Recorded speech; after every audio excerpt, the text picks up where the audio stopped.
Hi friends, good morning. Welcome back to my channel. তো বন্ধুরা, আজকের ব্লগটা আমি একটা ট্যুর না, প্রি ট্যুর ব্লগ, মানে ট্যুরে যাওয়ার আগে আমি কি করেছি সেগুলো তোমাদের সাথে শেয়ার করব। তো অনেক দিন পর আমি একটা লং ট্যুর করছি, প্রায় বলতে গেলে 10-12 বছর পর লং ট্যুর।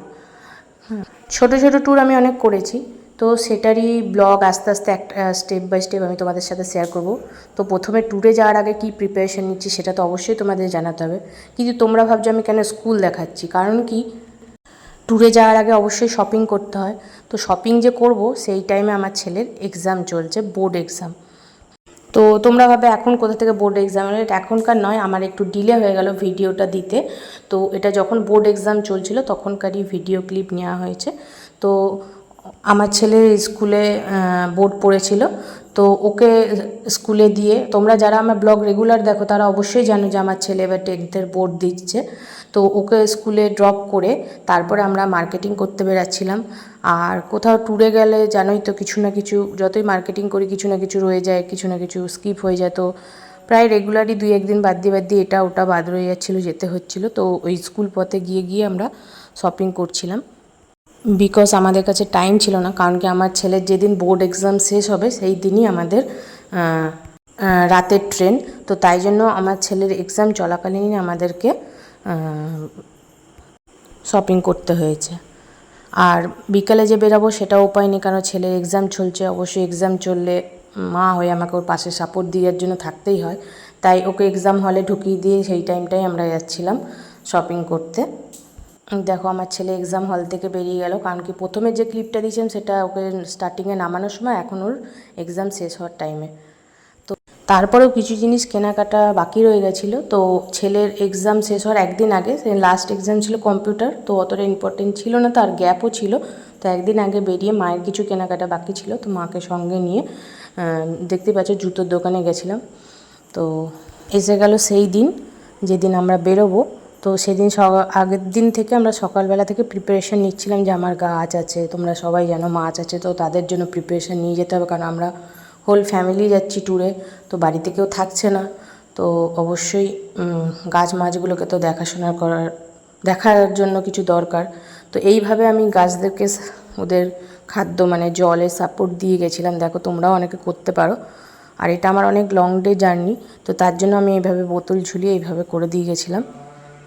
এই আইডিয়াটা অনেকেই ট্রাই করেছে, কিন্তু কারোর কাছ থেকে কপি করিনি, আমার মাথা থেকে এসেছিলো এই আইডিয়াটা। আর এইটা হচ্ছে মাছেদের খাবার দেওয়ার একটা অটোমেটিক মেশিন, যেটা আমি আমার মাছেদের জন্য পারচেস করেছিলাম। তো মেশিনটা দেখিয়ে দিচ্ছে, এটা ব্যাটারিতে চলে।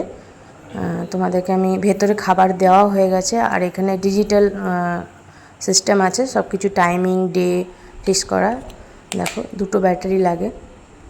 যাদের বাড়িতে অ্যাকোরিয়াম আছে, খাবার দেওয়ার লোক নেই কোথাও গেলে, তারা এইভাবে মেশিন কিনে সেট করতে পারো। 2 রকমের হয়, একটা হাতে দেওয়া যায় আর একটা তোমার অটোমেটিক হয়। তো এটাতে দুটোই আছে, হাতে দেওয়ারও দেখতেই পাচ্ছ সাইন দেওয়া আছে, আবার অটোমেটিকও হবে। আর একটা মেশিন হয় শুধু ওটা হাতেই দেওয়া যায়। তো সেটা দিয়ে তো লাভ নেই, কেন ঘরেতে কেউ থাকবে না। তো এটা দেখতেই পাচ্ছ সেটিং করা হয়ে গেছে ওদের ওখানে। দেখো এবার খাবার পড়ছে কীরকম, দেখো।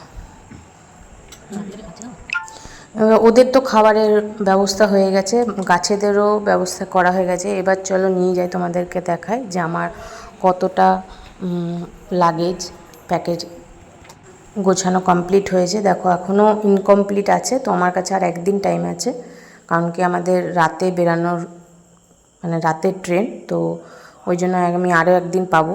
তো আমি একদিন আগের এটা দেখাচ্ছি, এখনও ইনকমপ্লিট গোছানো। তারপরে এসে গেল সেই দিন যেদিন আমরা বেরাচ্ছি, মানে রাতে আমরা বেরাচ্ছি, তখন প্রায় 7টা বাজে। আমাদের ট্রেন আছে 9টা 5-10 এরকম হবে। তো রেল স্টেশনটা আমাদের এখান থেকে কিছুটা দূরে আছে, তো তার জন্য আমরা টোটো বুকিং করেছিলাম। আর লাগেজগুলো দেখতেই পাচ্ছি টোটোর মাথায় বাঁধা হয়ে গেছে। আর আমরা টোটোতে অলরেডি চেপে গেছি, আমি, মা আর আমার ছেলে আর আমার হাজব্যান্ড আর আমার শ্বশুর বাইকে আসবে। তারপর বাইকটা এক জায়গায় রেখে তারপর ওখান থেকে স্টেশনে যাওয়া হবে। এক জায়গায় রেখে মানে বাইক স্ট্যান্ড যেখানে আছে সেখানে রেখে। তো চলো যাওয়া যাক। তো দেখতে পাচ্ছ আমি স্টেশনে নেমে পড়েছি এবং লিফটের সাহায্যে আমি লাগেজগুলোকে উপরে তুলেছি, মানে চলন্ত সিঁড়ির সাহায্যে। এরপর আবার লিফটে যাব, কারণ কি অতগুলো লাগেজ তো অত সিঁড়ি বেয়ে বেয়ে ওঠানো সম্ভব নয়। আর অনেকগুলোই ব্যাগ হয়েছিল, প্রায় 3-4খানা ট্রলি, 3খানা ট্রলি হয়েছিল আর ব্যাগও হয়েছিল। তো তার জন্য ওগুলো লিফটের মাধ্যমে আমরা নিয়ে যাচ্ছি। দেখো লিফটেই রয়েছি। এটা আমাদের দুর্গাপুর স্টেশন। তো লিফট থেকে নেবে আবার, মানে আমাদের প্ল্যাটফর্ম নাম্বার 3-তে ছিল, তো আবার দুবার চেঞ্জ করতে হয়েছে। তারপর আমরা চলে এলাম প্ল্যাটফর্মে, যেখানে আমাদের ট্রেন আসবে। তো আমাদেরকে স্টেশনে আমার কাকা শ্বশুরও এসেছিলো আমাদেরকে ট্রেনে উঠাতে। তো তো উনি একটু সাইডে আছে, যাই হোক। তো আমরা ট্রেনের জন্য অপেক্ষা করছি, আর ট্রেনের টাইম হয়েও গেছে। তো আজকের ভিডিওটা এখানেই এন্ড করছি। নেক্সট দিন আমি আবার ট্রেনের যাত্রা দিয়ে শুরু করব। তো tata, bye bye, good night.